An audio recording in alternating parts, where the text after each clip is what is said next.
میں نے سگنل پر گاڑی روکی اور وقت گزاری کے لیے ارد گرد موجود سائن بورڈ پڑھنے لگا۔ یہ میرا پرانا مشغلہ تھا۔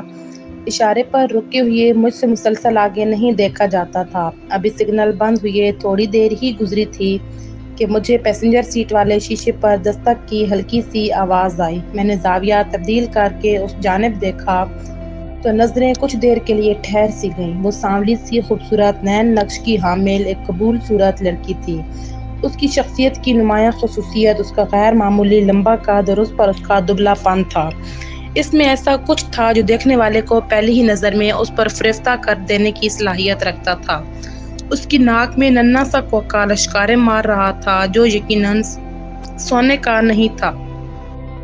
گلی گلی کوچہ کوچہ گھوم کر چوڑیاں بیچنے والی بنجارن کی اتنی اوقات کہاں کہ سونے چاندی کے زیورات پہننے کی اوقات رکھ سکتی۔ صاحب اپنی بیوی کے لیے چوڑیاں خریدیں گے؟ اس نے جھکے جھکے ہی مجھ سے پوچھا تو میں جو اس کی سادگی کے سحر میں کھویا ہوا تھا ایک دم چونک پڑا۔ ایسا نہیں تھا کہ میں نے پہلی دفعہ کوئی لڑکی دیکھی تھی۔ میں ایک MBBS ڈاکٹر تھا، گو کہ میں نے آغاز میں محض چند ماہ ہی پریکٹس کی تھی۔ اس کے بعد مجھے ایک دوا ساز کمپنی میں بطور مارکیٹنگ ڈائریکٹر بہترین جاب مل گئی تھی جو تاحال جاری تھی۔ دوران تعلیم اور جاب میں بھی میری بہت سی خوبصورت، ماڈرن اور طرح طرح کی حسیناؤں سے ہیلو ہائے رہی تھی، لیکن کبھی کوئی ایسی نہیں ملی تھی جس کا حسن سیدھا دل پر اثر کرتا۔ وقت گزاری کے لیے دوستیاں بھی ہوئیں، لیکن پتہ نہیں کیوں محبت ایسے کومل اور عشق جیسے کھردرے جذبے سے دل ابھی تک ناآشنا ہی تھا۔ شاید محبت کی لکیر میرے ہاتھ پر بہت دیر سے نمودار ہوئی تھی۔ چوڑیاں؟ میں نے غائب دماغی سے کہا۔ ہاں جی، بڑی خوبصورت اور سستی ہیں صاحب جی، آپ کی بیوی کے ہاتھوں میں بڑی جچیں گی۔ اس نے پرجوش انداز میں اس گاہک کو خالی ہاتھ جانے سے روکنا چاہا جو دکان میں پڑے سامان سے زیادہ دکاندار میں دلچسپی لے بیٹھا تھا۔ دوسروں کو چوڑیاں خریدنے کی طرف مائل کرنے والے کی اپنی کلائیاں سونی تھیں۔ اسی دوران سگنل کھل گیا۔ میں نے اس الہڑ مٹیارن کو اشارہ کیا کہ وہ اگلی طرف آ جائے۔ وہ میرا اشارہ سمجھ کر ایک ذرا سا مسکرائی تو اس کے ہونٹوں کے کٹاؤ نے اس کے چہرے کی دلکشی میں اس قدر اضافہ کر دیا کہ کچھ دیر کے لیے میں مبہوت سا رہ گیا۔ خیر، میں نے دل پر جبر کرتے ہوئے ایکسیلیٹر پر پاؤں کا دباؤ بڑھا دیا اور گردن ٹیڑھی کر کے دیکھا۔ وہ سیدھی کمر کے ساتھ چل رہی تھی، ریمپ پر ماڈلنگ کرتی ماڈلز کی طرح۔ دائیں دکھانا اسے آتا بھی کہاں ہوگا بھلا؟ میں حیران تھا کوئی اس قدر بھی اپنی شخصیت سے کسی کو سحر زدہ کر سکتا ہے۔ میں نے سڑک کے ایک طرف جا کر گاڑی روک دی۔ وہ مجھ سے پہلے وہاں موجود تھی۔ ایک دفعہ پھر وہ شیشے پر جھک کر مسکرائی اور کچھ دیر پہلے والا منظر ایک بار پھر زندہ ہو گیا۔ ہاں صاحب، تو پھر بتاؤ، خریدنی ہیں چوڑیاں؟ ایک نامحسوس سی مسکراہٹ نے میرے ہونٹوں کا احاطہ کیا۔ لیکن میں یہ چوڑیاں کس کے لیے خریدوں؟ میری تو ابھی تک شادی ہی نہیں ہوئی۔ میں نے یوں بے بسی سے کندھے اچکائے جیسے میرے ابھی تک غیر شادی شدہ ہونے میں بہت ساری ملکی اور غیر ملکی ایجنسیوں کا ہاتھ ہو۔ میرا اتنا کہنا تھا کہ اس کے کھلتے چہرے کی ساری دلکشی ماند پڑ گئی۔ گہری مایوسی نے اس کے وجود کے گرد سایہ بن دیا۔ اگر مجھے معلوم ہوتا کہ میرے اس طرح کہنے سے اس کی خوبصورتی اپنی رنگ کھو دے گی تو میں قطعاً ایسا نہ کہتا۔ وہ مایوس سے انداز میں اچھا کہتے ہوئے سیدھی کھڑی ہو گئی۔ وہ جانے کے لیے مڑی تو میرا دل جیسے کسی نے مٹھی میں جکڑ لیا۔ بے اختیار میرا دل چاہا کہ اسے نہ جانے دوں، کسی طرح روک لوں، اور پھر میں نے ایسا ہی کیا۔ ٹھہرو! وہ رک گئی۔ میں نے اس کی آنکھوں میں حیرت کی پرچھائیاں لہراتے ہوئے دیکھیں۔ مجھے آج اندازہ ہوا کہ کچھ لڑکیاں حیران ہونے پر بھی اتنی خوبصورت لگ سکتی ہیں۔ ایسا کرو، مجھے چوڑیاں دے دو۔ جیسے ہی میں نے یہ کہا، اس کے چہرے کی ساری رنگینیاں واپس لوٹ آئیں۔ صاحب، لیکن ابھی تھوڑی دیر پہلے تو آپ کہہ رہے تھے کہ آپ کی شادی نہیں ہوئی۔ اس نے حیرت سے آنکھیں پٹپٹاتے ہوئے استفسار کیا۔ میری اس اچانک کایا پلٹ کا اسے اندازہ بھی نہیں تھا۔ ہاں، میں نے یہ کہا تھا کہ شادی نہیں ہوئی، یہ تھوڑی کہا تھا کہ کبھی ہوگی بھی نہیں۔ مسکراہٹ ہنوز میرے چہرے سے چپکی ہوئی تھی۔ میرے ہلکے پھلکے انداز پر وہ بھی مسکرا دی۔ اللہ نہ کرے صاحب جی، انشاءاللہ آپ کی شادی بہت جلد ہو جائے گی۔ اس نے چوڑیوں والا ٹوکرا سر سے اتار کر سامنے رکھتے ہوئے خلوص سے کہا۔ کتنی دوں؟ اس نے اچانک پوچھ لیا۔ تو 3 سیٹ دے دو، لیکن چوڑیاں خوبصورت ہونی چاہیے۔ میں نے مسکراتے ہوئے جیسے اسے تنبیہ کی۔ آپ فکر ہی نہ کریں صاحب جی، بس ایسی چوڑیاں دوں گی کہ آپ کی ہونے والی بیوی کی گوری گوری کلائیوں میں بہت اچھی لگیں گی۔ اس نے جیسے مجھے تسلی دی۔ یہ بھی تو ہو سکتا ہے کہ اس کی کلائیاں گوری نہ ہوں۔ میں چوڑیاں کنگالتے اس کی گندمی ہاتھوں پر نظریں جمائے خود فراموشی کے عالم میں کہا تو اس نے چونک کر مجھے دیکھا۔ جی، آنکھوں میں حیرت کے ہزاروں دیپ جلائے فقط اتنا ہی کہہ سکی، کچھ نہیں۔ میں جیسے ہوش کی دنیا میں واپس لوٹا۔ اس نے رنگ برنگی چوڑیاں ایک کورے کاغذ میں لپیٹ کر مجھے پکڑا دی۔ میں نے ڈیش بورڈ پر پڑا ہوا بٹوا اٹھایا اور 2000 روپے نکال کر اس کی طرف بڑھا دیے۔ وہ حیرت سے پیسوں کو دیکھ کر مجھے یوں گھورنے لگی جیسے میرا دماغ چل گیا ہو۔ وہ واضح طور پر متذبذب نظر آ رہی تھی۔ صاحب جی، یہ تو بہت زیادہ ہیں۔ اس کی ہچکچاہٹ بہت واضح تھی۔ اس کے سنبھل نے مجھے مزید متاثر کیا۔ کوئی اور ہوتی تو ندیدے پن سے چپٹنے کے انداز میں پیسے پکڑ لیتی، لیکن وہ شاید بہت مختلف تھی، اس لیے تو سیدھی میرے دل میں اتر گئی تھی۔ مجھ سے پوچھو تو یہ پیسے بہت تھوڑے ہیں، کیونکہ جتنی خوبصورت چوڑیاں تم نے دی ہیں، جو بھی انہیں اپنی کلائیوں میں پہنے گی، آسمان سے اتری ہوئی حور ہی لگے گی۔ میں نے کہا تو اس نے پیسے مٹھی میں بھینچ لیے اور مطمئن ہو گیا۔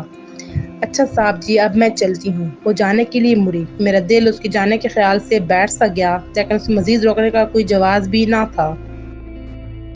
ویسے بھی ہم دونوں کو یہاں رکے کافی دیر ہو گئی تھی اور دیکھنے والے اپنی طرف سے کچھ بھی اندازہ لگا سکتے تھے۔ پھر وہ چلی گئی اور مجھے یوں محسوس ہوا جیسے وہ دنیا کی ساری خوبصورتی، رنگینی اور دلکشی اپنے ساتھ ہی لے گئی ہو۔ اور ایسا تبھی ہوتا ہے جب آپ نے اپنی دنیا فقط ایک شخص تک ہی محدود کر لی ہو، اس سے ہی اپنا سب کچھ سمجھ لیا ہو، مان لیا ہو۔ اور میں نے بھی اس منجارن میں اپنے دل کی دنیا ڈھونڈ لی تھی۔ کچھ دیر میں وہیں کھڑا اسے جاتے ہوئے دیکھتا رہا۔ وہ نظروں سے اوجھل ہوئی تو میں بھی بوجھل دل کے ساتھ اپنی منزل کی طرف روانہ ہو گیا، یہ جانتے ہوئے بھی کہ اپنی اصل منزل تو میں راستے ہی میں چھوڑ آیا ہوں۔ اس دن کے بعد 3 مہینوں تک وہ مجھے نظر نہیں آئی۔ گھر میں ہوتا تو دیواریں اس کی تصویر بن جاتی اور میرے جذبات کے ساتھ کھیلتی۔ جب باہر نکلتا تو آنکھیں اسی کی تلاش میں بھٹکتی رہتی۔ دل چاہتا تھا کہ وہ آتی جاتی بس اپنی ایک جھلک ہی دکھلا دے تو مجھے سکون آ جائے، لیکن ایسا شاید قسمت میں نہیں تھا، کیونکہ میری تلاش بسیار کے باوجود وہ مجھے نظر نہیں آئی۔ عجیب ستم ظریفی ہے، ہم جس چہرے کو دیکھنے کی تمنا کرتے ہیں، نت نئے چہروں سے بھری دنیا میں بس ایک وہی چہرہ جس سے جیسے ناپید ہو جاتا ہے۔ میرے لیے بھی وہ لڑکی نہ جانے کسی گمنام کونے کی مکین جا ٹھہری تھی۔ کتنے ہی دن اور کتنی ہی راتیں ایک عجیب سی بے قراری میں گزر گئی۔ دل اسے پانے کی طلب میں بےتاب تھا تو آنکھیں اسے دیکھنے کی خواہش میں بحال ہوئی جا رہی تھیں۔ سمجھ میں نہیں آتا تھا کہ اسے کہاں جا کر تلاش کروں۔ پھر ایک دن میری جستجو جیسے رنگ لے آئی۔ میں اس دن شام کے وقت اپنے بلاک کی پارک میں چہل قدمی کے غرض سے داخل ہوا، جو میرا روز کا معمول تھا، لیکن مجھے نہیں معلوم تھا کہ آج میرے اس معمول میں تھوڑی سی تبدیلی آنے والی ہے۔ ابھی میں پارک کے مرکزی دروازے سے اندر داخل ہو ہی رہا تھا کہ میری نظر چوڑیاں بیچنے والی ان 3-4 لڑکیوں پر پڑی جن میں وہ بہت نمایاں نظر آ رہی تھی، یا پھر اس کی دید کی ترسی میری نگاہوں نے اسے نمایاں کر دیا تھا۔ میرا دل خوشیوں سے بلیوں کی طرح اچھلنے لگا۔ سچ کہتے ہیں کہ ہم سب کے من میں ایک چھوٹا بچہ ضرور ہوتا ہے جو اپنی من پسند شے دکھائی دیتے ہی مچل اٹھتا ہے۔ میں بےتابی سے اس ٹولی کی جانب بڑھا۔ نزدیک جانے پر منظر کچھ اور واضح ہوا تو پارک کی سیکورٹی پر مامور ایک گارڈ نظر آیا جو بشرے سے بیزار نظر آ رہا تھا اور ان بنجارنوں سے بحث و تکرار میں مصروف تھا۔ دونوں طرف سے گرما گرمی بھی نظر آ رہی تھی۔ محنت کش خواتین کافی غصے میں لگ رہی تھیں۔ ایک سنجیدہ اور قدرے بڑی عمر کی لڑکی جس کا نام مجھے بعد ازاں زیبا معلوم ہوا، کہہ رہی تھی، خدا کا خوف کرو بھائی، قیامت کے روز اللہ کو کیا منہ دکھاؤ گے؟ تم نے مرنا نہیں ہے کیا؟ اس طرح تو لوگ کتوں کو باہر نکلنے کا نہیں کہتے جس طرح تم ہمیں اس پارک سے باہر نکلنے کا کہہ رہے ہو۔ غصے سے اس لڑکی کا چہرہ سرخ ہو رہا تھا۔ او بہن، میری مجبوری سمجھو، میری ڈیوٹی ہے یہ، کیوں میری روزی روٹی کے پیچھے پڑی ہو؟ اس علاقے میں اس طرح گھوم پھر کر چیزیں بیچنے پر بڑی سخت پابندی ہے، تم لوگوں کو میری بات سمجھ میں کیوں نہیں آ رہی؟ گارڈ کو چنجلایا سا لگ رہا تھا، وہ اپنی جگہ حق بجانب تھا۔ خیر متعلقہ افراد کی اس علاقے میں آنے پر واقعتاً پابندی تھی، اس میں اس بیچارے کا کوئی قصور نہیں تھا۔ غلطی سراسر سال ہر سال سے قائم فرسودہ نظام کی تھی، جس نے اس ملک کو پیسے جیسی ناپائیدار چیز کی بنیاد پر مختلف درجہ بندیوں میں تقسیم کر رکھا تھا۔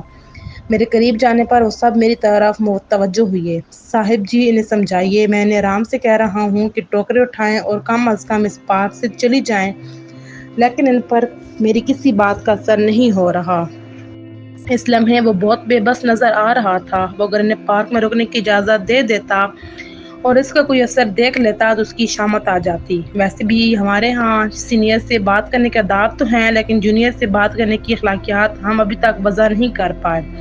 یہ ٹھیک کہہ رہا ہے۔ میں نے گارڈ کی فریاد پر انسانوں کی جانب دیکھا۔ بدقسمتی سے اس علاقے کے کچھ اصول ہیں اور یہ اصول اس ملک کے ان لوگوں کے آرام و سکون کے پیش نظر بنائے گئے ہیں جو آپ لوگوں کے ٹیکسوں سے ہی پل رہے ہیں۔ خیر میری یہ بات آپ لوگوں کی سمجھ میں نہیں آئے گی۔ میری نظر بے اختیار اسی دشمن جاں پر جا ٹھہری جسے اتنے لوگوں کی موجودگی میں دیکھنے سے کترا رہا تھا کہ بعض اوقات نظریں ہی دل کا بھید کھولنے کے لیے کافی ثابت ہوتی ہیں، لیکن آنکھیں اپنی دلچسپی کا منظر بہر تو ڈھونڈ ہی لیتی ہیں۔ آپ ایسا کریں، میرے ساتھ آئیں۔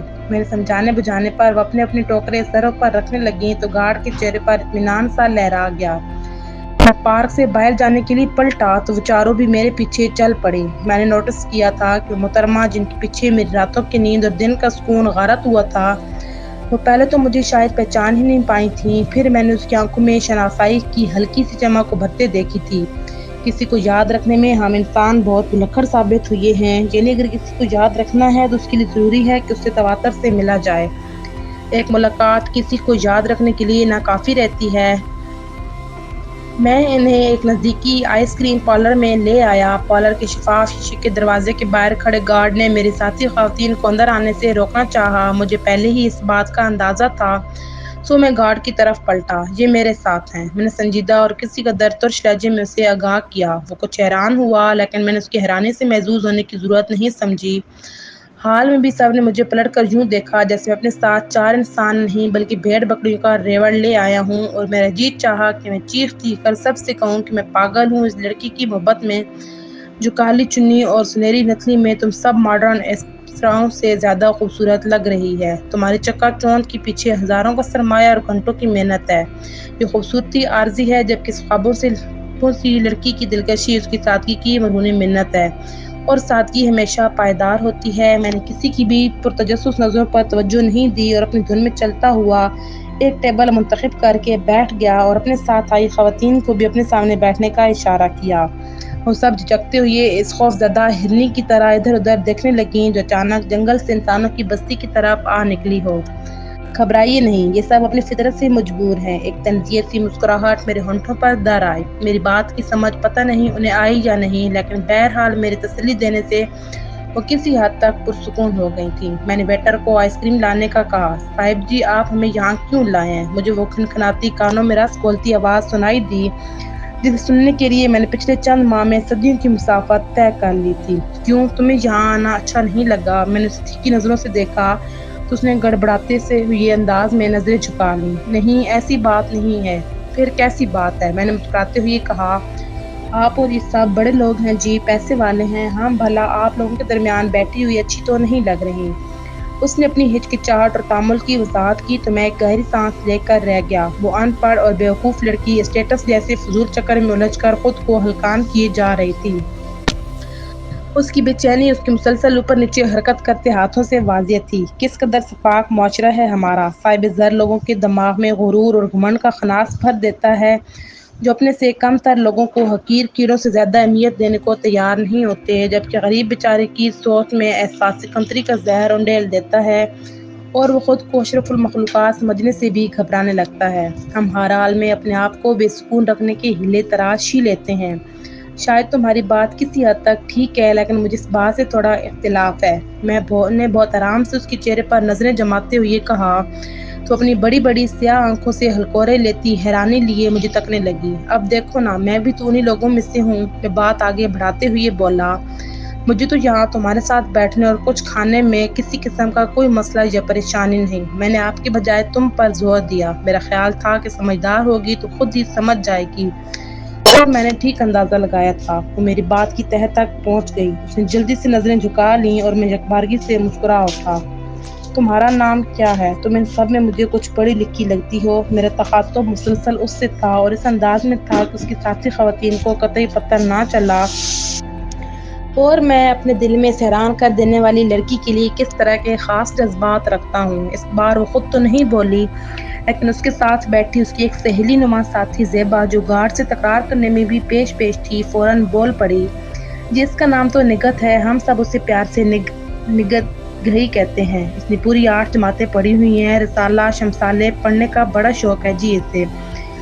ہر وقت انہی میں سر دیے بیٹھی رہتی ہے، ویسے بڑی چنگی کڑی ہے جی۔ اس نے ایک دفعہ بولنا شروع کیا تو پھر بولتی چلی گئی، سانس بھی آخری لفظ ادا کرنے کے بعد ہی لیا تھا اس نے۔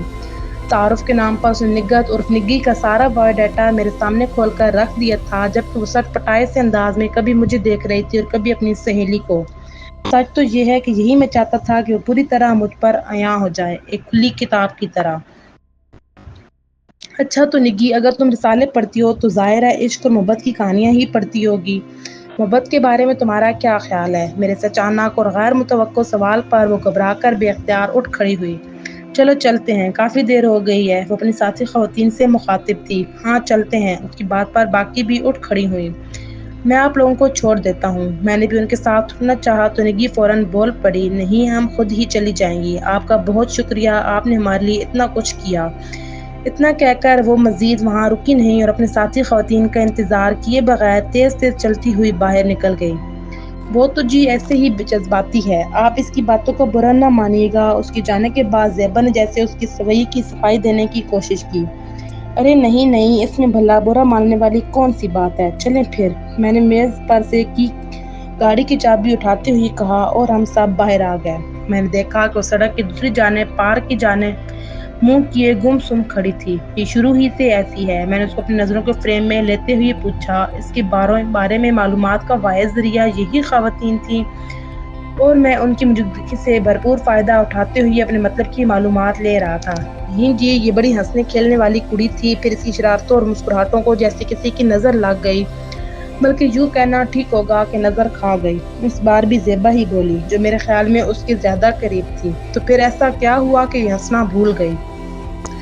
میرے اندر اس کے بارے میں جاننے کی جستجو بڑھتی جا رہی تھی، تشنگی تھی کہ ختم ہونے کا نام ہی نہیں لے رہی تھی۔ اس دفعہ زیبا نے مڑ کر رانو کو دیکھتے ہوئے ایک سرد آہ کھینچی، جس میں گہرے قرب کی تپش تھی۔ بس جی، زندگی میں کچھ حادثے ایسے ہوتے ہیں جو اندر کا ہنستا کھیلتا انسان مار دیتے ہیں، دکھاوے کے لیے سے جسم ہی سلامت چھوڑتے ہیں۔ ہماری نگی بھی اندر سے مر چکی ہے، یہ بھی دکھاوے کے لیے ہمارے ساتھ بیٹھتی ہے، کھاتی پیتی ہے، ہنستی بولتی بھی ہے، پر جی ایسے ہنسنے بولنے کا کیا فائدہ جو تنہائی میں انسان کو بہت رلائے تڑپائے، اسے بار بار مارے اور مار کر پھر زندہ رہنے پر مجبور کرے۔ اور میں اس لڑکی کو غور سے دیکھے گیا جو جیتے جی خوشیوں سے منہ موڑ بیٹھی تھی۔